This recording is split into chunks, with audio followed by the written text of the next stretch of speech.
కాంగ్రెస్ సర్కార్ ఇచ్చిన 6 గ్యారెంటీలు 66 సబ్ గ్యారెంటీలను వెంటనే అమలు చేయాలని సిద్దిపేట జిల్లా బీజేపీ అధ్యక్షుడు శంకర్ డిమాండ్ చేశారు.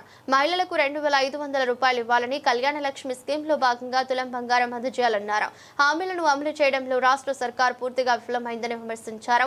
వాటిని వెంటనే అమలు చేయాలని డిమాండ్ చేస్తూ సిద్దిపేట ఆర్జీఓ ఆఫీస్ ఎదుట ధర్నా నిర్వహించారు. ఈ నిరసన కార్యక్రమంలో బీజేపీ నాయకులు, కార్యకర్తలు పాల్గొన్నారు.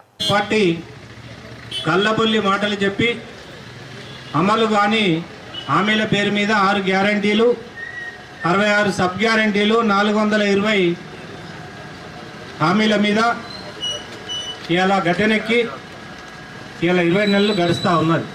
వృద్ధులకు, వికలాంగులకు 2000 పింఛన్ ఉంటే వృద్ధులకు 4000 చేస్తామని, వికలాంగులకు 3000 రూపాయలు పింఛన్ ఉంటే 6000 చేస్తామని, ప్రతి మహిళకు 2500 రూపాయలు గృహలక్ష్మి కింద ఇస్తామని చెప్పి అలా మాట తప్పడం జరిగింది. ఇలా ఏదైతే రైతు రుణమాఫీ ఉన్నదో 2 లక్షల లోపు ఉన్న రైతులందరికీ రుణమాఫీ చేస్తామని, 2 లక్షల పైన ఉన్న రైతులను కూడా పైన ఉన్న డబ్బులు మీరు కట్టుకుంటే చేస్తామని ఇలా అసంతృప్తిగా రుణమాఫీ చేయడం జరిగింది. రాబో స్థానిక సంస్థల ఎన్నికల్లో ప్రతి భారతీయ జనతా పార్టీ కార్యకర్త ఇలా కాంగ్రెస్ పార్టీ నాయకులను గ్రామాల్లోకి వస్తే మీరు ఏదైతే కళ్యాణ లక్ష్మి పేరు మీద 1,110 కాకుండా అదనంగా తులం బంగారం ఏదైతే ఇస్తా అన్నారో ఆ తులం బంగారం ఇచ్చే ఓట్లు అడగాలని చెప్పేసి ఇవాళ భారతీయ జనతా పార్టీ పక్షాన వాళ్ళని నిలదీయాలని, ఏదైతే 10 రకాల పంటలకు మద్దతు ధర బోనస్గా 500 ఇస్తా అన్నారు. ఇవాళ తీరా అధికారంలోకి వచ్చినాక ఒక సన్నోట్లకే ఇస్తూ ఉన్నారు. ఇవాళ గత 10 సంవత్సరాలుగా రేషన్ కార్డులు టీఆర్ఎస్ ప్రభుత్వం ఇవ్వలేదు.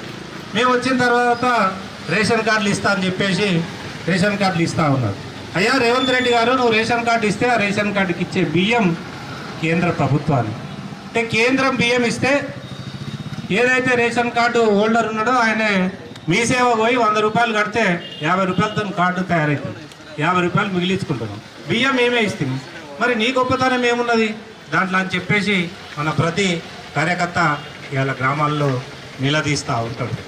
అలాగే చెప్పుకుంటూ పోతే లెక్కలేని హామీలు ఇచ్చి ఇవాళ ఆ రోజు పేపర్లలో పెద్ద పెద్ద ప్రధాన పత్రికల్లో రేవంత్ రెడ్డి గారు కానీ ఇవాళ ఆర్థిక మంత్రిగా ఉన్న బట్టి విక్రమార్క సంతకంతో తప్పకుండా మా కాంగ్రెస్ పార్టీని ఆదరిస్తే, గెలిపిస్తే